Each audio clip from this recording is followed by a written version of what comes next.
What can you do when you need to study, but you are so sad it's making you physically sick? I'm not sure what kind of studying you're doing, but if you could try and add something fun or comforting. Like make yourself a cup of hot chocolate or tea or a drink you like and put on a fun show or movie in the background. Or if that's too distracting, you could listen to music. Sometimes I also try and put cute things around me while I'm studying for motivation, like a couple stuffed animals. But you could use whatever things you like to look at that make you happy. I wish you all the best. I'm sorry you're sad and you have to study. That's a very sucky combination. Some of these answers are nice things you can do, but based on some of the comments you've made, I think you seriously need to consider psychiatric treatment. I went through something very similar. My college, I'm assuming that you're in college, had a student counseling center. I went there and talked to someone. She felt it needed more attention, so she brought me to a psychiatric hospital. After a few days there, I was released with bipolar disorder diagnosis. Have been pretty much completely stable ever since. Making that choice to go to that counseling center legitimately changed my life. You gotta break so you don't break. Usually find letting off some steam with exercise or something helps. Brings me mental clarity even if I don't need to distract my mind.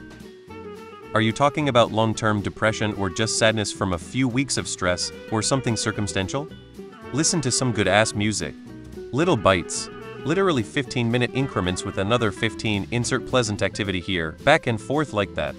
You got midterms coming up? It's Saturday morning, at least where I'm at. Give yourself a break. Get some sun later today, weather permitting, get recharged, set yourself up for some time to do something that you enjoy, and get back to it.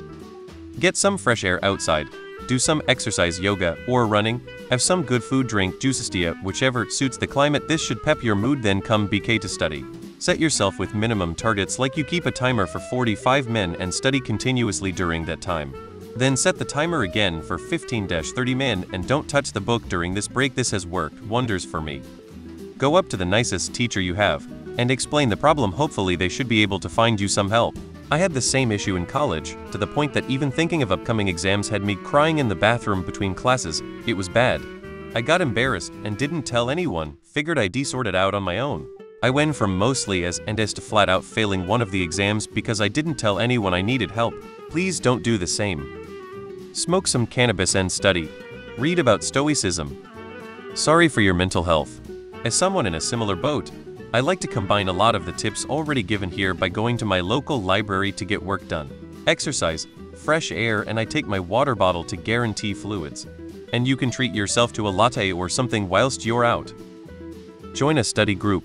Presuming the sadness can be cured by bonding, you'll kill two birds with one stone.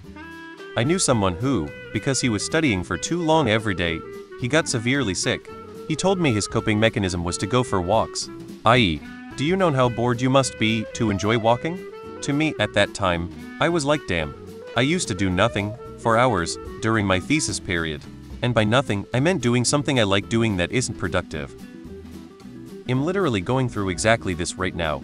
I got hypoglycemia from depression and had to force myself to eat food that tasted disgusting due to the depression. Back to the topic, I try to study 10 minutes at a time, then break, then another 10 minutes, and so on. It's kinda hard to do when you're sad. But it's better than studying 30 minutes with a 15-minute break in my opinion, cause you might get distracted from the sadness. Take a break and cry.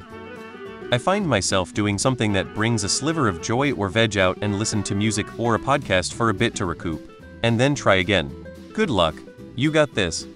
Well, you need to take control of both your mind and your emotions, and the best way to do that in my humble opinion is to get hold of some really good music, which will help acknowledge the way you are feeling, give advice, and lead you to a path of healing.